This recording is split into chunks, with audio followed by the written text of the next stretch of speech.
எல்லாருக்கும் வணக்கம். இன்னைக்கு டிசம்பர் மாதம் 27ஆம் தேதி. நேற்றுக்கு என்னுடைய பிறந்த நாளுக்கு வாழ்த்து தெரிவித்த அனைவருக்கும் என்னுடைய மனமார்ந்த நன்றி. இந்த 27ஆம் தேதி டிசம்பர் மாதம் தமிழக அரசியலில் ஒரு கோமாளித்தனமான ஒரு கூத்து அரங்கேறி இருக்கிறது.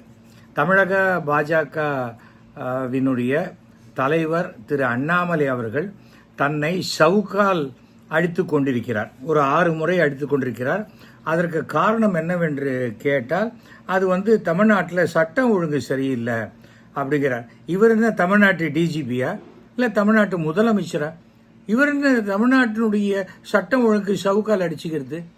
இப்போ பாரதிய ஜனதாவில் இருக்கிற தமிழ்நாட்டில் இருக்கிற ஒழுக்கக்கேடுக்கு இவர் தினசரி சவுக்காலில் அடிச்சிட்டு இருக்கணும். எவ்வளவு பெண்கள் புகார்லாம் வந்தது, அதை பற்றியெல்லாம் கவலைப்படாமல் இவர் என்னமோ இது இந்த மாதிரியான ஒரு கேவலமான ஒரு கோமாளித்தனமான தலைவரை தமிழகம் இதுவரை பார்த்ததே கிடையாது. இந்த சவுக்கடியினால இன்னைக்கு தமிழக பாரதிய ஜனதாவுக்கு ஒரு 10,000 ஓட்டு கையை விட்டு மெம்பர்ஸ் வெளில போயிருப்பாங்க. அதுதான் நடக்கும். ஏனென்றால் இப்படிப்பட்ட ஒரு கேவலமான அரசியல் செய்யக்கூடிய ஒரு தலைவனை இதுவரைக்கும் தமிழ்நாடு அரசியல் பார்த்ததே கிடையாது. செருப்பு போட்டுக்கல அப்படிங்கிறார். இனிமேல் வாழ்க்கையில் ஒரு செருப்பே போட்டுக்க முடியாது. செருப்பு தான் போட்டுக்கலையே, எதுக்கு ஷூவை கையில் எடுத்துன்னு போறீங்க? அதை யாருக்காவது கொடுக்கலாம்ல. ஆனால் செருப்பு போட்டுக்கலைங்கிறது அண்ணாமலை முடிவெடுத்திருப்பது யாருக்கு லாபம் என்றால், மாசத்துக்கு அவர் குடும்பம் நடத்துறதுக்கு 10 லட்ச ரூபா கொடுக்குறேன்னு சொன்னாங்க இல்லையா அவங்க நண்பர்கள், அவர்களுக்கு இந்த செருப்பு செலவு மிச்சம். அவ்வளோதான். இதே மாதிரி அண்ணாமலை பண்ணிக்கிட்டு இருந்தால் பாஜகவை ஜனங்களே ஓட ஓட விரட்டி விட்டுருவாங்க. சவுக்கால் இவர் அடித்துக் கொள்ள வேண்டிய நேரமே கிடையாது. சவுக்கால் அடித்து இவர் விரட்டப்படுவார். இதுதான் நடக்கும். ஏனென்றால் நல்ல வேலையாக நான் பாரதிய ஜனதாலேருந்து வெளில வந்துட்டேன். இல்லைன்னா என்ன சவுக்கால் அடிச்சிருப்பாங்க. எதுக்கடா இப்படிப்பட்ட ஒரு கட்சியில் போய் இருக்க? அசிங்கம் பிடிச்ச ஒரு சின்ன பேசிக் மேனர்ஸ் கூட தெரியாத, ஒரு டீசென்சி கூட தெரியாத, ஒரு அடிப்படை அரசியல் தெரியாத ஒரு தலைவன் கட்சியில் போய் நீ இருக்கலாமான்னு சொல்லி என்ன சவுக்கால் அடிச்சிருப்பாங்க? சவுக்கால் அடிச்சுக்கிறது ஒரு தகுதியா? என்ன பைத்தியகாரத்தனமா இல்லை? அப்படி பார்த்தால் தமிழ்நாட்டுக்கு சிறந்த தலைவராக எம்எஸ் பாஸ்கர் தான் போடணும், நடிகர். அவர் ஒரு படத்தில் டான்ஸ் ஆடிக்கிட்டே சவுக்கால் அடிச்சுப்பார். அதுதான் சிறப்பு. இவருக்கு அதெல்லாம் தெரியல. சுற்றி இந்த சவுக்கை வாடகைக்கு விட்டவன், அப்புறம் அந்த சவுக்குக்கு காசு கொடுத்தவன்லாம் ஒரு 4-5 பேர் நிற்கிறாங்க. கேமராமேன் மாத்திரம் 7-8 பேர் நிற்பாங்க. என்ன கூத்து இது? இதெல்லாம் அரசியல் பண்ணுறதுக்கா? என்னைக்கு ஜனங்கள் கிட்ட போய் சாதனைகளை சொல்றோமோ அது வரைக்கும் ஒரு ஓட்டு கூட விழாது. ஆக்சுவலா பார்த்தா இந்த தமிழக தலைவராக அண்ணாமலையை யார் தேர்ந்தெடுத்தாங்களோ டெல்லியில, அவங்க தான் 100 தடவை தன்னை சவுக்கால அடிச்சுக்கணும். BL சந்தோஷ் அப்படி இருக்கிறவங்க தான் அடிச்சுக்கணும். என்ன பண்ண, நாம தலையில அடிச்சுக்கலாம். கர்மாந்திர அரசியலை பார்க்கும்படி ஆயிடுச்சே இந்த மாதிரி தமிழக பிஜேபியில அப்படின்னு சொல்லி செருப்பு போட்டுக்க மாட்டேன். சரி, நீ சவுக்கால் அடிச்சுக்கிறதுக்கு எதுக்கு பச்சை கலர் ட்ரெஸ்ஸு? முருகனுக்கு கோயிலுக்கு போகிறேன், முருகன் கிட்ட வேண்டிக்க போகிறேன். முருகன் சொன்னாரா யாராவது சவுக்கால் அடிச்சுக்காங்க, சவுக்கால் அடிச்சாதான் என்கிட்ட பார்க்கணும்னு சொன்னாரா? என்ன காரணம்? ஏதாவது ஒன்று சொல்லுங்க. அந்த பேச்சு பைத்தியகாரத்தனமான பேச்சு. இந்த மாதிரி ஒரு கோமாளித்தனமான இவர் இந்த அழகில் இவர் விஜய்க்கு அட்வைஸ் பண்ணுறாரு, துணை முதல்வர் உதயநிதிக்கு அட்வைஸ் பண்ணுறாரு. ஒரு கவுன்சிலர் கூட சீட்டு ஜெயிக்காத அண்ணாமலை இவங்க யாருக்கும் அட்வைஸ் பண்ண கொஞ்சம் கூட தகுதியே கிடையாது. போலீஸ்லேருந்து ஆல்மோஸ்ட் விரட்டப்பட்டவர், நானே ராஜினாமாவா பண்றேன் அப்படின்னு சொல்லி வெளியில வந்த ஒரு ஆள். அந்த தொழிலுக்கும் ஜஸ்டிபிகேஷன் கிடையாது. எங்கேயுமே உண்மையாக இல்லாத ஒருத்தர் அப்படி போய் சொல்ற ஒரு ஆள் அரசியலுக்கு தேவை. ஆனால் இப்படிப்பட்ட மட்டமான அரசியல் பண்றவங்க நாங்கள் பார்த்ததே கிடையாது. என்னுடைய லைஃப்ல நான் இந்த மாதிரி ஒரு அரசியல்வாதியை உலகம் முழுக்க இல்லை, இந்தியா முழுக்க பார்த்தது கிடையாது, உலகம் முழுக்கவும் பார்த்தது கிடையாது. கோமாளித்தனத்துடைய உச்சக்கட்டம். சர்க்கஸ்ல பஃபூனா போக வேண்டியவங்கெல்லாம் ஒரு கட்சிக்கு தலைவராக வந்தா இப்படிதான் நடக்கும். அதுக்கு மேல எங்க டிராமெல்லாம் இவ்வளவு காமெடி கிடையாதுங்க. இன்னைக்கு காலையிலேருந்து பார்த்தா அந்த சிரிப்பு சேனல் பார்க்கறதெல்லாம் விட்டுட்டு இன்னைக்கு அண்ணாமலை சவுக்கால் அடிச்சுக்கிறது பார்த்து குழந்தைங்கள்லாம் கை தட்டுது.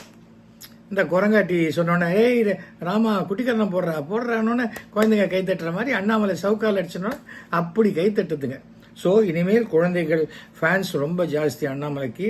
அந்த குழந்தைகள் வளர்ந்து பெரியவங்களாகி 18 வயசுக்கு அப்புறம் அண்ணாமலை ஒரு வேளை அரசியலில் இருந்தால் அரசியலில் அவருக்கு ஓட்டு போடுவாங்க.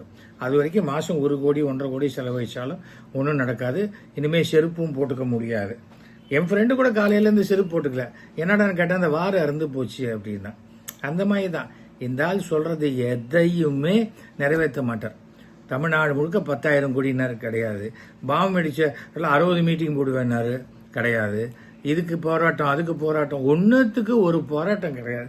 சும்மா கூட 10 பேரை வச்சுக்கிட்டு யாரை ஏமாத்துறாங்கன்னு தெரியல. கேட்டால் ரெய்டு வந்துடுச்சாமே உங்க உறவுக்காரங்களுக்குன்னா எனக்கு எல்லாரும் தான் உறவுக்காரங்க. இது ஒரு பதிலா?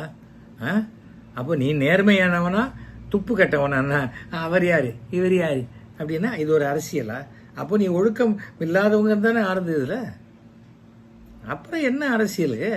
அப்புறம் என்ன நீ எ party with a difference, a party with a difference in Tamil Nadu BJP with such a low minded person Annamalai is the president of the party. அவ்வளோதான், அதுக்கு மேலே ஒன்றுமே கிடையாது. இதை பற்றி பேச பேச முருகனுக்கே கோவம் வந்து வேலை எடுத்து இவர் கண்ணை குத்திடுவார். இதுதான் நடக்கும்.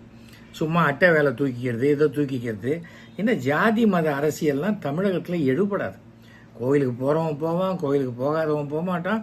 ஆனால் என்ன கட்சிக்கு வேணுமோ அவங்களுக்கு ஓட்டு போடுவோம். அந்த எந்த கட்சி என்றால் அவங்களுக்கு நல்லது செய்கிற கட்சிக்கு அவங்க ஓட்டு போடுவாங்க.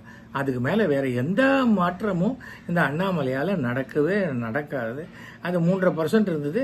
இப்போ இந்த மாதிரி காமெடி செய்கைகளால் அது 2%, 1.5%க்கு வரக்கூடிய வாய்ப்பு இருக்கிறது.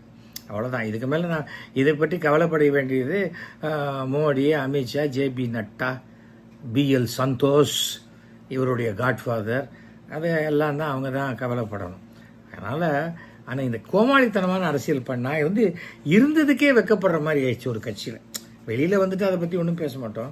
ஆனால் இந்த கட்சியிலாடா நம்ம இருந்தோம் அப்படின்னு சொல்கிற அளவுக்கு கேவலப்படுத்தக்கூடிய ஒரு தலைவனை கொண்ட ஒரு கட்சி தான் தமிழக பாஜக. அதுக்கு கூடவே 4-5 பேர், ஐயோ இது ஒரு தவம், இதை பார்க்கவே எனக்கு சங்கடமாக இருக்கிறது, கோயம்புத்தூர்லேருந்து கூட ஜால்ராக்கள். ஏன்னா அதுக்கு பதவி ஒழுங்காக நிலைச்சா போகிறோம்.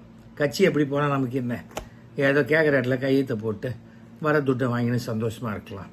என்ன பண்ண முடியும் சொல்லுங்கள்? இப்படி இருந்த பார்ட்டி எப்படி உருப்பிடும்? அரசியல் என்னத்தை பண்ணுவீங்க? நீங்கள் இப்படியே பண்ணிட்டு இருந்தீங்கன்னு வச்சுக்கோங்களேன், திமுக யார்கிட்டையும் போய் ஓட்டே கேட்க வேண்டாம், அவன் ஃபுல் ஸ்வீப்பில் வந்துடுவாங்க. 40 எங்களுது தான், திமுக அத்தனை ஓடுன்னு கத்திட்டு 40 சீட்டையும் விட்டு அதில் கிட்டத்தட்ட 12 இடம் டெபாசிட்டு போய் கூட வாய் குறையலை. நாங்கள் இத்தனை % வாங்கியிருக்கோம், நாங்கள் இத்தனை மார்க்கு தான் வாங்கியிருக்கோம். ஏன் உட்கார வேண்டியது தானே பார்லிமெண்ட்டில்? நான் கொஞ்சம் குறைச்சலாக தான் வாங்கியிருக்கோம், தரையில் உட்காந்துக்கிறேன், அரை MP கொடுங்க அப்படின்னு. ஏதாவது சின்ன குழந்தைங்கள்லாம் பார்த்து சிரிக்கிற மாதிரி பண்ணக்கூடிய ஒரு கட்சி வளர்றது ரொம்ப கேவலமாக இருக்கு. முதல்ல கட்சிக்கு தேவை ஒழுக்கம். 269 கிரிமினலுக்கு மேலே வச்சுக்கிட்டு ஃபைனான்ஸ் கம்பெனி ஊரில் இருக்கிறவங்கலாம் ஏமாத்துறவனுக்கெல்லாம் பதவியை கொடுத்துக்கிட்டு அவங்க எல்லாரையும் கூட வச்சுக்கிட்டு அப்புறம் நம்ம வந்து அடுத்தவங்களை பற்றி அட்வைஸு. யாருக்கு அட்வைஸு? என்ன இவர் யார்? இவர் அரவக்குறிச்சியில் எலெக்ஷனில் நிற்கும்போது மோடி ஃபோட்டோவை போட்டால் அது நமக்கு ஓட்டு வராத போயிட்டு மோடி ஃபோட்டோ இல்லாத ஓட்டு கேட்ட ஆள். கவுன்சிலர் கூட ஜெயிக்கலை இந்த ஆள். இவங்கெல்லாம் தலைவராகி தமிழக அரசியலை பார்க்கணுன்னா பாதி பேர் ஓட்டு போடுறதையே நிறுத்திடுவாங்க. இப்படிப்பட்ட அரசியலே வேண்டாம், அப்படி நிறுத்தக்கூடாது. இப்படிப்பட்டவங்களுக்கு எதிரான ஓட்டுக்களை போடணும். அப்போ தான் இந்த மாதிரி பார்ட்டி இல்லாத போகும்போது அரசியல் சுத்தப்படும். அது எவ்வளோ அசுத்தம்னு சொன்னாலும் இந்த மாதிரி அசுத்தங்கள்லாம் இல்லாத போய் ஓரளவுக்கு சுத்தப்படக்கூடிய வாய்ப்பு இருக்கும். மீண்டும் மீண்டும் அண்ணாமலை 6 தடவை அடிச்சுக்கிட்டோன்னா அங்கே பின்னாடி இருக்கிறவங்கலாம் ஓன்னு கத்தினாங்களாமே, ஒன்ஸ் மோர்னு. அந்த சவுக்கு கூட சரியாக அடிச்சுக்கல போல இருக்கு. இது என்ன பெரிய விஷயமா? முன்னாடி ராத்திரியே டாக்டர்கிட்ட கேட்டால் போகிறது, நல்லா மரத்து போகிறதுக்கு முதுகில் ஆயின்மெண்ட் நல்லா தடவி விட்டா அவ்வளோதான். அடிச்சுட்டு போனால் யாருக்கு தெரிய போகுது? ப்ரிப்பேர் பண்ணி அடிச்சுக்கிறது. ரோட்டில் இந்த காசுக்காக அடிச்சுக்கிறாங்க பாருங்க, அவங்க காலில் விழுந்து கும்பிடலாம். அவன் தன்னை வருத்தி கொண்டு தன்னுடைய ஒரு பிழைப்புக்காக ஏதோ பண்ணுறான். ஆனால் இந்த மாதிரி கேவல கூத்துக்கள்லாம் பண்ண மாட்டாங்க. அது ரொம்ப very sorry to say this, ஒரு பார்ட்டியை விட்டு வெளியில் வந்தால் கூட அதை பற்றி பேசக்கூடாதுன்னு நினைக்கிறேன். ஆனால் இப்படிப்பட்ட கோமாளிகள்லாம் இருக்கும்போது நிறைய நகைச்சுவை நடிகர்கள் மனசு ரொம்ப கஷ்டப்படுறாங்க தமிழ்நாட்டில். என்னடா இது, அண்ணாமலை அளவுக்கு நமக்கு காமெடி பண்ண வரலையேன்னு. ஒன்றும் கவலைப்படாதீங்க, 2025 எல்லாருக்குமே நல்ல ஒரு வழி பிறக்கும் என்ற நம்பிக்கை இருக்கிறது. அனைவருக்கும் என்னுடைய இனிய ஆங்கில புத்தாண்டு நல்வாழ்த்துக்களை தெரிவித்துக் கொள்கிறேன். நன்றி, வணக்கம்.